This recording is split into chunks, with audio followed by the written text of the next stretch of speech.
Brown colour का सुंदर सा तो नहीं है, दोबारा लेते हैं।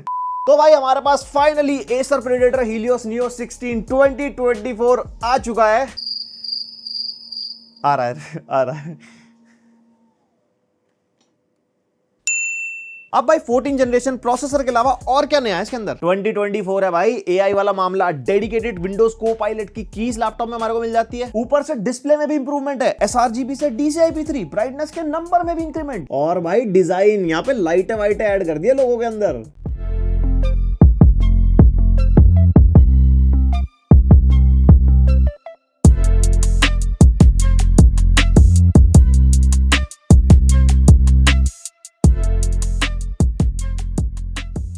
और यहाँ पे हमारे को मिल जाता है कुछ ब्राउन कलर का ऐसा बॉक्स, लिखा ऊपर प्रेडेटर, और अंदर से वही सेम ब्लैक कलर का प्रेडेटर का एक और बॉक्स निकल जाएगा, और ग्रे फॉर्म में लगा हुआ हमारा लैपटॉप, बढ़िया एकदम फुल पैक्ड। और यहाँ पे ओहो क्या लुक्स है भाई साहब लैपटॉप की। और साथ में एक एनवेलप सा मिल जाएगा पुस्तकों वाला, और साथ में मिल जाएगी हमारे को एक सेटअप गाइड। अब लैपटॉप में भी सेटअप गाइड चाहिए होगी क्या भाई साहब? नहीं। और अंदर से एक ब्राउन कलर का बॉक्स मिल जाएगा, जिसके अंदर से हमारे को मिल जाएगा पावर अडाप्टर, और ये हमारा 330 वॉट का पावर अडाप्टर है। एंड एक चीज मेरे को अच्छी लगी, यूजुअली हाई वोल्टेज वाले जो पावर अडाप्टर होते हैं ना, उसके साथ पावर प्लग वाली पावर कॉर्ड मिलती है, लेकिन इसके साथ ना नॉर्मल प्लग वाली पावर कॉर्ड है, और जो आप नॉर्मली किसी भी प्लग में लगा सकते हो, कन्वर्टर आपको खरीदने की जरूरत नहीं पड़ेगी। भैया ऑन करते बहुत खतरनाक आवाज आती है इसमें से, लगता है कि गेमिंग लैपटॉप बूट करा है। तो भाई सबसे पहले नजर मार लेते हैं सुंदरता से। यहाँ पे डिजाइन में करा है भाई बहुत बढ़िया चेंज इन्होंने, क्योंकि जो पहले प्रेडेटर हीलियोस नियो था ना, वो थोड़ा डिफरेंट था और हीलियोस 16 अलग था। अब क्या है, जो हीलियोस 16 वाला डिजाइन है वो हीलियोस नियो में डाल दिया है, उसके अंदर भी डिफरेंसेस है। सबसे पहले तो सबसे बड़ा डिफरेंस इसका जो टॉप लिड है, टॉप लिड हमारे को ऐसे मेटल की मिलती है, और टॉप लिड के ऊपर आप देख सकते हो बढ़िया पे मॉर्स कोड वगैरह लिख रखा है प्रेडेटर का, और जो प्रेडेटर का लोगो है यहाँ पे वो भाई हमारा ग्लो करता है, एंड एक कलर में नहीं डिफरेंट कलर में ग्लो करता है। और पीछे का एरिया अगर आप देखोगे हीलियो 16 जैसा दिखाई दे रहा है बिल्कुल, लेकिन इसके ऊपर भी यहाँ पे नियो और 16 की ब्रांडिंग है, और पीछे यहाँ पे एकदम मैकेनिकल गेमिंग टाइप की लुक हमारे को मिल जाती है। एंड पीछे हमारे एयर एग्जॉस्ट वेंट है, जिसके ऊपर सिल्वर कलर की अलग से अटैचमेंट लगी हुई है। हीलियो 16 के अंदर ये अटैचमेंट रिमूवेबल होती थी, लेकिन इसके अंदर नहीं है। अभी हीलियो 16 2024 वाला आएगा तो उसमें देखेंगे क्या सिस्टम है। एंड वेट डिस्ट्रीब्यूशन अच्छा है लैपटॉप का, एक हाथ से लिड आराम से ओपन हो जाती है। स्क्रीन वॉबल यहाँ पे हमारे को मिलता ही नहीं है, and top lid flex minor सा मिलेगा, बिल्ड क्वालिटी अच्छी है, कीबोर्ड फ्लेक्स भी काफी कम हमारे को यहाँ पे मिलता है। और यहाँ पे अंदर से लैपटॉप हमारा पूरा पॉलीकार्बोनेट बिल्ड में है, और नीचे से लैपटॉप भी हमारे को पॉलीकार्बोनेट बिल्ड में मिल जाएगा। इधर एयर एग्जॉस्ट के वेंट्स अच्छे खासे मिल जाते हैं, और रबर ग्रिप्स वगैरह हमारे को मिल जाएंगी। और लेफ्ट साइड में एयर एग्जॉस्ट वेंट पोर्ट्स वगैरह हैं, राइट साइड में एयर एग्जॉस्ट वेंट पोर्ट्स वगैरह यहाँ पे हमारे को मिल जाते हैं। और भाई जैसे ही गेमिंग लैपटॉप है थोड़ा हेवियर साइड होता है, 2.6 kg सिर्फ लैपटॉप का वेट है, एंड अगर आप चार्जर को भी इंक्लूड कर देते हो तो 3.8 kg के आसपास पहुंच जाता है। तो भैया कंधे मजबूत रखना अगर आपको ऐसा लैपटॉप बाय करना है। अगर कमजोर कंधे वाले हो तो थिन एंड लाइट लैपटॉप लो, आप सबके लिए नहीं है ये। थोड़े दमदार मर्दों नहीं, थोड़ा भी भारी है मेरे हिसाब से भी। एंड यहाँ पे हमारे को मिलता है फुल साइज का कीबोर्ड, क्योंकि हमारा 16 इंचेस वाला लैपटॉप है। 4 जोन RGB कीबोर्ड हमारे को मिलता है, जिसको आप कस्टमाइज कर सकते हो प्रेडेटर सेंस सॉफ्टवेयर में जाके। एंड कीबोर्ड की typing feel is good, 1.5 mm का की ट्रैवल मिलता है, फाइन टिप कीबोर्ड बोल रहा है सर इसको, और मेरे को टाइपिंग वगैरह करने में कोई दिक्कत नहीं आई। एंड यस डेडिकेटेड को पायलट की की मिलती है भाई साहब यहाँ पे। विंडोज 11 को पायलट AI लेटेस्ट लैपटॉप, और को पायलट से अपने लैपटॉप को कंट्रोल करना हो, कोई चीज समराइज करानी हो, कुछ पूछना हो, बहुत सारी चीजें हो जाती है। इसके बारे में डेडिकेटेड यहाँ बात नहीं करेंगे, बहुत लंबा हो जाएगा हिसाब किताब। और अगर आप इस लैपटॉप के कीबोर्ड पे गेमिंग करते हो और लंबा गेमिंग सेशन आप करते हो, हमने इसके ऊपर टेस्ट करके देखा था, तो हमारे कीबोर्ड के टेंपरेचर 31 से लेके 35 डिग्रीज तक रहते हैं, उससे ऊपर नहीं जाते, विच इज बेरेबल। अंडर 40 डिग्रीज रहता है तो हल्का बहुत वार्म सा फील होता है, मतलब ऐसा ही आप गेम नहीं कर पाओगे, बहुत ज्यादा हीट हो गया। एंड अगर बात करते हैं ट्रैक पैड की, ट्रैक पैड वैसे ही है जैसे लास्ट ईयर है, मल्टी जेस्चर को सपोर्ट करता है, चलने में स्मूथ है, एंड यहाँ पे फुली क्लिकेबल वाला ट्रैक पैड है हमारा। और भाई छेदों के मामले में एक माइनर सा इंप्रूवमेंट है। यहाँ पे लेफ्ट साइड में हमारे को RJ45 लैन पोर्ट मिलता है, USB 3.2 Gen 1 type A port मिलता है, एक यहाँ पे हमारे को माइक्रो SD कार्ड का स्लॉट मिल जाता है, जो लास्ट ईयर नहीं मिलता था हमारे को। माइक्रो SD कार्ड का स्लॉट को आप हल्के में मत लेना, ये एज एन एक्सपेंशन यूज हो सकता है आपके लैपटॉप के अंदर। फॉर एग्जांपल आपको स्टोरेज की कमी पड़ रही है और आपको डेटा स्टोर करना है, और ऐसा डेटा जिसको ज्यादा रीड एंड राइट स्पीड की जरूरत नहीं है, फॉर एग्जांपल मूवी स्टोर करनी है, डॉक्यूमेंट स्टोर करने हैं, कोई नॉर्मल फाइलें स्टोर करनी है, तो माइक्रो SD कार्ड ले सकते हो। 1 TB 2 TB तक के माइक्रो SD कार्ड आते हैं मार्केट में। हमारे पास 1 TB वाला था, हमने चला के देखा, प्रॉपर्ली चल रहा था, ऐसी कोई दिक्कत नहीं आई। और यहाँ पे साथ में हमारे को एक हेडफोन माइक जैक का कॉम्बो मिल जाएगा। उसके अलावा बाकी पोर्ट्स हमारे राइट साइड में, जैसे एक USB 3.2 Gen 2 type A port, जिसके अंदर पावर ऑफ चार्जिंग का भी सपोर्ट है, यानी कि लैपटॉप आपको ऑफ भी होगा तो उससे आप फोन या कोई भी TWS वगैरह चार्ज कर सकते हो। एंड दूसरा एक और USB 3.2 Gen 1 type A port मिल जाता है, ये पावर ऑफ चार्जिंग वाला नहीं है। एंड इधर हमारे को केंसिंगटन लॉक भी मिल जाता है, और पोर्ट्स में कमी नहीं है, अभी पीछे भी बचे हैं। यहाँ पे बैक साइड में हमारे को एक पावर इनपुट पोर्ट मिलता है, एक HDMI 2.1 का पोर्ट मिल जाता है, एंड इससे हमारे को RTX 4070 से आउटपुट मिलता है, एंड दो यहाँ पे हमारे को थंडरबोल्ट 4 के पोर्ट मिलते हैं, यानी कि fast speed data transfer, power delivery का भी सपोर्ट है। चार्जिंग आप टाइप सी से कर सकते हो, भारी भरकम चार्जर उठा के नहीं घूमना, आराम से अपना पीडी चार्जर लेके घूमो अगर ट्रैवल कर रहे हो, गेमिंग नहीं नॉर्मल टास्क के लिए। और इन दोनों टाइप सी पोर्ट से भी हमारे को RTX 4070 से ही आउटपुट मिलता है। तो यहाँ पे सारे एकदम डेडिकेटेड GPU सपोर्ट वाले पोर्ट्स हैं। तो एक्सटर्नल मॉनिटर आप लगाओगे, बढ़िया परफॉर्मेंस आपको मिलेगी, कोई मतलब परफॉर्मेंस में कोई सैक्रिफाइस नहीं। और भाई गेमिंग लैपटॉप मक स्विच कॉमन हो चुका है। मक स्विच आपको इसके अंदर मिल जाएगा। प्रीडेटर सेंस सॉफ्टवेयर में जाके GPU ऑपरेटिंग करके यहाँ पे सेटिंग्स मिल जाती है, जिसके अंदर हमारे को ऑटोमेटिक सिलेक्शन मोड मिलता है, जिसके अंदर आपका iGPU DGPU शिफ्ट होता रहता है ऑटोमेटिकली। एक यहाँ पे ऑप्टिमस मोड है जिसमें DGPU बंद हो जाता है, यानी कि आपको बैटरी सेंट्रिक टास्क करने हैं, नॉर्मल डॉक्यूमेंट्स वाले टास्क करने हैं, ज्यादा बैटरी बैकअप चाहिए, मूवी वगैरह देख रहे हो तो ऑप्टिमस मोड हो गया। And Nvidia GPU only mode होता है जिसमें बैटरी बैकअप कम हो जाता है, परफॉर्मेंस अच्छी मिलती है फॉर गेमिंग या फिर कोई प्रोडक्टिव टास्क आप कर रहे हो उसके अंदर ये वाला मोड आप यूज करो। मक स्विच यहाँ पे काम आता है, इसको नहीं पता, थोड़ा वीडियो में आइडिया दे देते हैं हम। और भाई डिस्प्ले, यस डिस्प्ले में इंप्रूवमेंट है। यहाँ पे 16 इंचेस की WQHD डिस्प्ले मिलती है, 2560x1600 रेजोल्यूशन है। IPS पैनल यहाँ पे हमारे को मिलेगा, 16:10 एस्पेक्ट रेशियो के साथ आती है। वर्टिकल स्पेस आपको ज्यादा मिलेगी। 240 हर्ट्ज के रिफ्रेश रेट के साथ ये लैपटॉप आता है। पहले 165 हर्ट्ज था प्रीडेटर हीलियोस नियो में। प्रीडेटर हीलियोस 16 के अंदर 240 हर्ट्ज होता था, इसमें आप नियो में डाल दिया, यानी कि फुल ई स्पोर्ट्स वाला मामला एकदम 240 हर्ट्ज भाई, प्लस पावरफुल भी है लैपटॉप। एंड ये डिस्प्ले डायनामिक रिफ्रेश रेट को भी सपोर्ट करती है, यानी कि 120 और 240 में शिफ्ट होती रहती है। बैटरी बैकअप के लिए सही होता है। वैसे बैटरी पे ना आप लोवेस्ट रिफ्रेश रेट पे सेट कर लो लैपटॉप को तो अच्छा बैटरी बैकअप मिल जाता है। और हाँ, ये डिस्प्ले एनवीडिया G-Sync को भी सपोर्ट करते हैं, तो गेमिंग के अंदर टीयरिंग वेयरिंग का कोई इशू नहीं आएगा।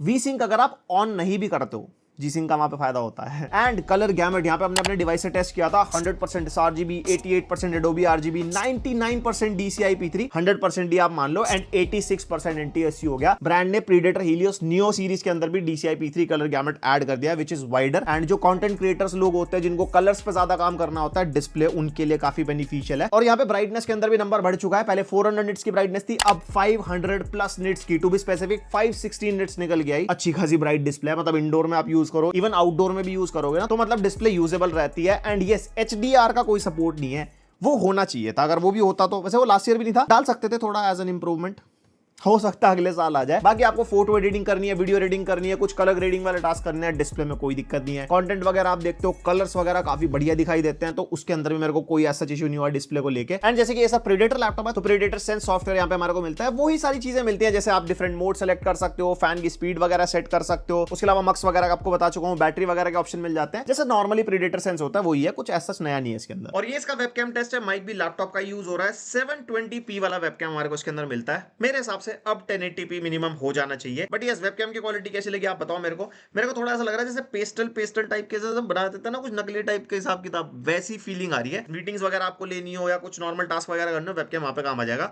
और माइक की क्वालिटी जो भी है यही है। और जैसे कि AI वाला मामला है तो यहाँ पे विंडो स्टूडियो इफेक्ट्स हमारे को मिल जाते हैं। ऑटोमेटिक फ्रेमिंग का फीचर मिलता है, जिसमें बढ़िया फ्रेमिंग इस लैपटॉप में काम कर रही थी, मतलब जितने लैपटॉप पहले रिव्यू करे उससे काफी बेटर है। बाकी आई कॉन्टैक्ट का फीचर यहाँ पे मिल जाता है। ये फीचर किस तरीके से काम करता है पता नहीं, बस इससे है थोड़ा आईज ना हमारी छोटी बड़ी हो जाती है अगर आप ध्यान से देखोगे ना। बाकी बैकग्राउंड इफेक्ट्स वाला ऑप्शन भी है, लेकिन ये हमारे केस में नहीं चल रहा था। कुछ लोडिंग टाइप की स्क्रीन आ रही थी। मेरे हिसाब से ये चीज ना अपडेट वगैरह से शायद फिक्स हो जाएगी, अभी कुछ ग्लिच है, हो सकता है सिर्फ मेरे लैपटॉप में हो। And yes, mainly Acer purified view के ऑप्शन यहाँ पे हमारे को मिलते हैं। 3 ऑप्शन जो नॉर्मल हमारे को मिलते हैं वो तो मिल ही जाएंगे, framing, eye contact, background blur वाला ना। माइक्रोफोन के ऑप्शंस यहाँ पे हमारे को मिल जाते हैं। एआई के थ्रू हमारे को नॉइज रिडक्शन मिल जाता है, personal call, conference call, podcast आप रिकॉर्ड कर रहे हो, मतलब जिस टाइप के आपको नॉइज रिडक्शन चाहिए वो आप ले सकते हो। इवन स्पीकर्स पे भी नॉइज रिडक्शन का ऑप्शन मिलता है। अगर आप सामने वाले से बात कर रहे हो और उसकी तरफ से नॉइज ज्यादा आ रही है, इधर से ऑप्शन ऑन कर दो, उसकी नॉइज ये खत्म कर देता है। एआई हर जगह आ चुका है भाई। स्पीकर्स में कोई इंप्रूवमेंट नहीं है, जैसे लास्ट ईयर थे वैसे ही हैं। 2-2 वॉट के 2 स्पीकर मिलते हैं, डाउन फायरिंग वाले। एंड स्पीकर की क्वालिटी डिसेंट साइड है, बहुत ही ज्यादा लाउड नहीं है, बहुत ही ज्यादा कम नहीं है, ठीक ठाक स्पीकर्स यहाँ पे हमारे को मिल जाते हैं। बट यस, क्लियर है, आवाज वगैरह ठीक आ जाती है। और यहाँ पे DTS:X अल्ट्रा का सपोर्ट हमारे को इस लैपटॉप के अंदर मिल जाएगा, जिसके अंदर हमारे को एप्लीकेशन मिलती है डेडिकेटेड। यहाँ पे डिफरेंट मोड्स वगैरह आपको मिल जाएंगे, जिस टाइप का कंटेंट आप देख रहे हो, या फिर इक्वलाइजर कस्टमाइज करना हो वो भी आप यहाँ पे कर पाओगे। एंड DTS:X वाला कोई भी सर्टिफाइड आपके पास साउंड सिस्टम है या हेडफोन है, वो अगर आप यूज करते हो लैपटॉप के साथ कनेक्ट करके, तो आपको प्रॉपर आउटपुट मिलेगा, मतलब जितने चैनल्स का सपोर्ट होता है वो सब मिलता है। एंड अगर बैटरी की बात करते हैं तो सेम 90 वॉट आवर की बैटरी हमारे को मिलेगी। एंड अगर बैटरी बैकअप की बात करते हैं, नॉर्मल अगर आप यूज करते हो, जिस केस में हमने यूज करके देखा, screen brightness 50%, keyboard backlight off, and normal task, multitasking, different softwares वगैरह, तो 3 से 4 घंटे का बैकअप यहाँ पे मिलता है। बट आप बैकअप को बढ़ा भी सकते हो अगर आप इसको ऑप्टिमस वाले मोड पे चलाओगे, जिसके अंदर डेडिकेटेड GPU ऑफ हो जाता है, और ज्यादा बैटरी बैकअप मिलेगा। रिफ्रेश रेट आप स्क्रीन का ट्वीक कर लो, ब्राइटनेस और कम ज्यादा कर लो, बहुत सारे डिफरेंट सिनेरियोज हैं। अगर मिनिमम बताऊं तो 2 घंटे का बैकअप निकलेगा, और ज्यादा से ज्यादा सा बिल्कुल बेसिक टास्क और ऑप्टिमस वाला सीन वगैरह कर लोगे तो 5 आवर्स तक का बैटरी बैकअप इस लैपटॉप से निकाल सकते हो, जो कि ठीक है। गेमिंग लैपटॉप से बैटरी बैकअप की ज्यादा उम्मीद वैसे करनी भी नहीं चाहिए। एंड भाई अब जरा तकनीकी बातें कर लेते हैं। हमारे पास जो वेरिएंट है Intel Core i9 14900HX processor वाला है, 24 कोर्स 32 थ्रेड्स यहाँ पे हमारे को मिलते हैं, 8P कोर्स हैं, 16E कोर्स हैं, मैक्सिमम टर्बो फ्रीक्वेंसी 5.8 गीगाहर्ट्ज तक की है, 16GB रैम यहाँ पे हमारे को मिलती है, DDR5 5600 मेगाहर्ट्ज क्लॉक स्पीड वाली, लेकिन सिंगल चैनल में। और अगर आपके लैपटॉप में DDR5 और सिंगल चैनल में रैम है ना तो अच्छी चीज है। फ्यूचर में अपग्रेड करोगे तो पहली बात तो एक रैम वेस्ट नहीं करनी पड़ेगी। अगर 8 की स्टिक हो तो दिक्कत ही हो जाती है। अब 16 है और 16 आप लगा सकते हो, मैक्सिमम 32GB तक ये लैपटॉप जा सकता है। 16GB भी वैसे इनफ है, और जो DDR5 रैम है ना वो सिंगल रैम ही अपने आप में डुअल चैनल की तरह चलती है, तो गेमिंग में कोई ऐसी दिक्कत वगैरह हमारे को आई नहीं।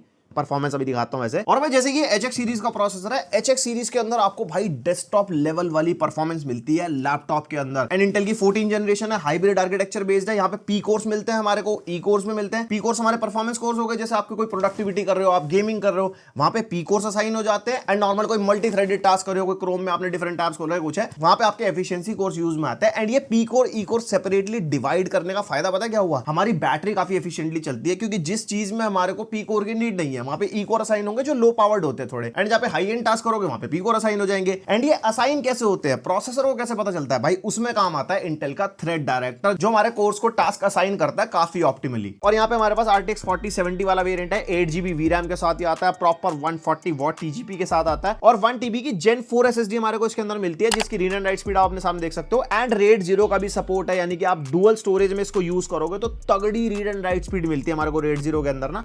इसके अंदर सिंगल SSD है, तो अभी नॉर्मली स्पीड आ रही है Gen 4 वाली। एंड यस 2 स्लॉट्स है इसके अंदर, 1TB पर स्लॉट मैक्सिमम हो जाता है। वैसे मेरे हिसाब से भाई 14 Gen वाला लैपटॉप है, 2TB पर स्लॉट हो जाना चाहिए, ऐसी कोई दिक्कत है नहीं। एंड कनेक्टिविटी के मामले में Wi-Fi 6E and Bluetooth version 5.3 हमारे को इसके अंदर मिल जाएगा, और MS ऑफिस नहीं मिलेगा। मेरे हिसाब से होना चाहिए था कुछ, मतलब डॉक्यूमेंट वाले काम भी हो जाते हैं, बाकी तो जुगाड़ है दुनिया में करने वाले बहुत। और भाई अब बात कर लेते हैं सीधा परफॉर्मेंस की। सबसे पहले बेंचमार्क के नंबर, यहाँ पे सिनेमैक्स 2024 के स्कोर्स आप देखो, यहाँ पे जीपीयू का स्कोर हमने निकाला 10,000 प्लस, और बाकी सीपीयू के स्कोर्स आपके सामने। एंड सिनेमैक्स R23 भाई 30,000 के आसपास का स्कोर मल्टी कोर, और 2100 प्लस सिंगल कोर। और उसके बाद Geekbench 6 के सीपीयू के नंबर्स अच्छे खासे। Geekbench 6 का ओपन CL स्कोर जो हमारा जीपीयू के लिए होता है 1,18,000 प्लस, बढ़िया है। ब्लेंडर बेंचमार्क निकाला 3700 प्लस निकल गया। और उसके अलावा हमारा क्रॉसमार्क का बेंचमार्क हो गया। एंड उसके अलावा VR मार्क हमने निकाला जो VR गेमिंग के लिए यूज होता है, बढ़िया 13,700 स्कोर निकल गया, मतलब सुपर स्कोर है। और उसके बाद हमारा पीसी मार्क 10 8200 प्लस स्कोर्स, और यहाँ पे 3D mark time spy 13,000 average score, और सीपीयू जीपीयू स्कोर भी 13,000 प्लस ही, बढ़िया नंबर्स यहाँ पे हम इसको कह सकते हैं। And yes variants and pricing की बात कर लेते हैं। जो हमारे पास वेरिएंट है ये 1,80,000 का लिस्ट हुआ है। इसके अंदर i7 14700HX के साथ 4060 वाला वेरिएंट भी है जो 1,49,999 का है। और अभी Helios 16 भी लॉन्च होगा, जिसके अंदर आपको मिनिमम i9 मिलेगा, i7 वाला कोई सीन नहीं है। 4070 एंड 4080 मिलेगा उसके अंदर, 4080 12GB VRAM वाला, तो वो भी आएगा तो हम रिव्यू करेंगे। एंड प्राइसिंग इन्होंने भाई सेम रखी है जो लास्ट ईयर वाले प्रीडेटर की है। अभी भी जो लास्ट ईयर वाला प्रीडेटर Helios Neo है ना वो इसी प्राइसिंग पे है, तो भाई इतने ही पैसे खर्चने हैं तो लेटेस्ट वाला लेंगे ना, हम पुराने वाला भी लेंगे। लेटेस्ट प्रोसेसर, नई लुक्स, एकदम नया नया मामला। एंड अगर प्रैक्टिकल परफॉर्मेंस की बात करते हैं भाई, तगड़ा सीपीयू है, तगड़ा जीपीयू है, रैम भी यहाँ पे 16GB है। वैसे अगर आप ज्यादा प्रोडक्टिव टास्क के लिए जाओगे तो मैं कहूंगा 32GB के ले जाओ, वो ज्यादा बेटर होगा। यहाँ पे हमने 4K वीडियो एडिटिंग करके देखी, इसके अंदर भाई कोई दिक्कत नहीं है। इसके अंदर हमारे को फोटोशॉप चलाना हो, इलस्ट्रेटर चलाना हो, वो तो एकदम मक्खन हिसाब किताब है। स्टूडेंट हो, कोडिंग करनी है, आराम से हो जाएगी। गेमिंग करते हो, गेमिंग के साथ साथ अगर स्ट्रीमिंग भी करते हो तो प्रोसेसर तगड़ा है। OBS के अंदर ना पहले प्रोसेसर यूज होता है, जीपीयू से आपका मतलब गेम वगैरह हैंडल हो गया, तो यहाँ पे स्ट्रीमिंग में भी इस लैपटॉप के अंदर कोई दिक्कत नहीं आने वाली। और बाकी अगर मल्टीटास्किंग वगैरह उसमें तो मतलब क्या ही बोलना यार, बहुत पावरफुल लैपटॉप है। वो मल्टीटास्किंग तो 50-60 हजार वाले हो जाते हैं, महंगा मसाला, सब कुछ बढ़िया। और 3D मॉडलिंग, रेंडरिंग वाले टास्क करने हैं तो जीपीयू पावरफुल है। आपको ब्लेंडर चलाना है, आफ्टर इफेक्ट्स वगैरह चलाना है, लैपटॉप मक्खन परफॉर्मेंस देगा, कोई दिक्कत आपको नहीं आने वाली। डेस्कटॉप रिप्लेसमेंट वाला हिसाब किताब इस लैपटॉप को मान सकते हो। गेमिंग परफॉर्मेंस, गेमिंग के अंदर थर्मल्स वगैरह की बात करेंगे, बट ये जो फैंस की आवाज है भाई, जैसे थर्मल्स अच्छे हैं और थोड़े मतलब तेज चलते हैं फैंस, तो आपकी आवाज भी अच्छी खासी आती है। एक टेस्ट करा मैंने एक बार, वो भी आप देख लो। यहाँ पे स्टार्ट करें सबसे पहले वैलोरेंट से, और मैं पहले ही बता दूं जो रेजोल्यूशन है वो नेटिव है, यानी कि 1600p हम सारे गेम टेस्ट करेंगे। एंड वैलोरेंट में मैंने एक चीज नोटिस करी, मतलब चलाते ही गेम ना भाई एकदम से 100 वॉट तक सीपीयू पुश कर रहा था। एंड डेफिनेटली भाई 100 वॉट सीपीयू जो पुश है ना वो डेस्कटॉप के सीपीयू पुश करते हैं। एंड उसके हिसाब से टेम्परेचर एकदम से स्पाइक करा 95 प्लस, और उसके बाद थोड़ी देर बाद ना ऑटोमेटिकली हमारी सीपीयू की जो वॉटेज है वो 60 वॉट के आसपास आ गई थी। एंड टेम्परेचर हमारे 85-86 डिग्रीज के आसपास थे। बट यस एफपीएस में ऐसा कोई डिफरेंस नहीं आया कि हाँ पहले कोई ज्यादा एफपीएस मिल रहे थे, बाद में कुछ कम मिल रहे थे। वही 350 400 एवरेज एफपीएस हमारे को मिल रहे थे। रेजोल्यूशन याद रखना 1600p पे टेस्ट हो रहा है। उसके बाद हमने टेस्ट किया CS2, यहाँ पे सेटिंग्स को रखा वेरी हाई पे, एंड वेरी हाई सेटिंग्स पे आराम से 140 150 एफपीएस के आसपास मिल रहे हैं। और भाई मैं बता रहा था ना, थर्मल्स आपको 70 वॉट 60-70 वॉट तक सीपीयू वॉटेज पुश कर रहा है। उसके अकॉर्डिंग हमारे टेम्परेचर 85 डिग्रीज के आसपास है, जो एवरेज है, मतलब बिलो 90 रह रहे हैं। तो उसके हिसाब से मतलब थर्मल्स काफी सही तरीके से मैनेज कर रहा है, क्योंकि i9 4900HX जो है ना, ये काफी ज्यादा पावर पुश कर रहा है भाई। उसके बाद टेस्ट करें GTA 5, एंड इसके अंदर हमने सेटिंग्स को मतलब बिल्कुल वेरी हाई अल्ट्रा, जहां जो मैक्सिमम हो सकता था सब कुछ कर दिया, क्योंकि जीपीयू पे पूरा लोड आना चाहिए, वरना इस गेम में एफपीएस ड्रॉप वगैरह हमारे को मिलते हैं। एंड यहाँ पे GTA 5 में हमारे को आराम से 120 130 140 एवरेज एफपीएस मिल रहे हैं 1600p पे, और बाकी सारे स्टैट्स आपके सामने है। जीपीयू भी 100 वॉट तक वोल्टेज पुश कर रहा है। और उसके बाद फार क्राई 6 अल्ट्रा सेटिंग्स पे टेस्ट कर रहे हैं, कोई अपस्केलिंग वगैरह इसमें रखी नहीं है। हाँ, रेजोल्यूशन सबका 1600p पे ही है, और यहाँ पे आप देख सकते हो बढ़िया 90+ एफपीएस हमारे को मिल रहे हैं। और जीपीयू की वोटेज हमारी 110 वॉट तक पीक तक जा रही है, मतलब 100-110 के बीच में, मतलब जितना 40-70 जाता ही है। उसके बाद हम टेस्ट कर रहे हैं Forza Horizon 5, और DLSS फ्रेम जनरेशन हमारे को इसके अंदर मिलता है, जो हमने राइट साइड पे क्वालिटी पे रखा है। और Forza Horizon 5 में एज ऑलवेज कुछ नहीं पता भाई क्या सिस्टम है। यहाँ पे 70-80 एफपीएस आ रहे हैं रॉ परफॉर्मेंस में, और 60-70 एफपीएस आ रहे हैं हमारे फ्रेम जनरेशन लगाने के बाद। बाकी सारे स्टैट्स आपके सामने है। यहाँ पे भी सीपीयू वोल्टेज शुरुआत में एकदम से ऊपर गया, लेकिन ऐसा होता है कि थोड़ी देर से हम गेम खेलते हैं ना, उसके बाद ऐसे लैपटॉप अपने आप समझ जाता है कुछ भी, तो 60-70 वॉट तक उसकी वोल्टेज आ जाती है। उसके बाद टेम्परेचर हायर साइड नहीं जाते, और हमारे एफपीएस भी बढ़िया रहते हैं, ऐसी कोई दिक्कत नहीं है। उसके बाद RDR2 यहाँ पे प्रीसेट अल्ट्रा पे है, और DLSS क्वालिटी रखा है राइट साइड में, एंड यहाँ पे हमारे को 60-70 और 80 एवरेज एफपीएस मिल रहा है, मतलब 40-70 की जैसी परफॉर्मेंस होनी चाहिए। जितने भी जीपीयू इंटेंसिव गेम है उतनी परफॉर्मेंस हमारे को यहाँ पे मिल रही है, और बाकी सारे स्टैट्स आपके सामने हैं। उसके बाद call of duty Warzone 2.0, and यहाँ पे प्रीसेट को रखा है एक्सट्रीम पे, एंड इसके अंदर भी DLSS फ्रेम जनरेशन आ चुका है। और इस गेम में हमारे को रॉ परफॉर्मेंस में 80-90 एफपीएस मिल रहे हैं, एंड फ्रेम जनरेशन लगाने के बाद कुछ ऐसा बड़ा डिफरेंस आया नहीं है। शायद कुछ ग्राफिक्स ड्राइवर अपडेट के बाद या कुछ विंडोज अपडेट के बाद कुछ स्टेबिलिटी आ जाए, तो इसमें ना थोड़े बहुत ड्रॉप्स वगैरह हमारे को ज्यादा मिल रहे थे, एकदम एफपीएस एकदम 50-60, और उसके बाद एकदम पुश, और कुछ टाइम बाद चलने के बाद फिर वो स्टेबल हो गया था। बट वो ये कि फ्रेम जनरेशन में इतना ज्यादा बूस्ट नहीं मिला हमारे को एफपीएस का। उसके बाद Spiderman miles Morales and very high settings है, DLSS का सिनेरियो सेम रखा है, और रे ट्रेसिंग यहाँ पे ऑफ है हमारी। और यहाँ पे स्पाइडरमैन माइल्स मोरालेस के अंदर हमारे को 100 एवरेज एफपीएस मिल रहा है, like 90-100 on DLSS of, and यहाँ पे फ्रेम जनरेशन लगाने के बाद 130-140 एवरेज एफपीएस के आसपास, तो परफॉर्मेंस एकदम मतलब जबरदस्त निकल के आ रही है। उसके बाद मैंने सोचा रे ट्रेसिंग भी लगा के देख लेते हैं, बाकी सिनेरियो आपके सामने है। एंड यहाँ पे रे ट्रेसिंग लगाने के बाद 30-40 एवरेज एफपीएस मिल रहा है, बल्कि मेरे को ज्यादा उम्मीद थी एज पर 40-70, और वहीं फ्रेम जनरेशन लगाने के बाद 80-90 एफपीएस। मेरे को लगता है कुछ ग्लिच हो गया होगा इस वाले गेम प्ले में, यूजुअली ऐसी परफॉर्मेंस आती नहीं है। उसके बाद टेस्ट करें साइबरपंक, प्रीसेट रखा अल्ट्रा पे, एंड DLSS फ्रेम जनरेशन इसमें मिलता है। तो रॉ परफॉर्मेंस में तो 45-50 एवरेज एफपीएस मिल रहे हैं, एंड फ्रेम जनरेशन लगाने के बाद 80-90 के आसपास। थोड़े से किसी गेम में थोड़े से एफपीएस कम है, 40-70 से थोड़ी ज्यादा उम्मीदें हैं। तो जहां तक मुझे लगता है कोई बायोस अपडेट अभी फ्यूचर में आएगी, या कोई ड्राइवर अपडेट वगैरह आके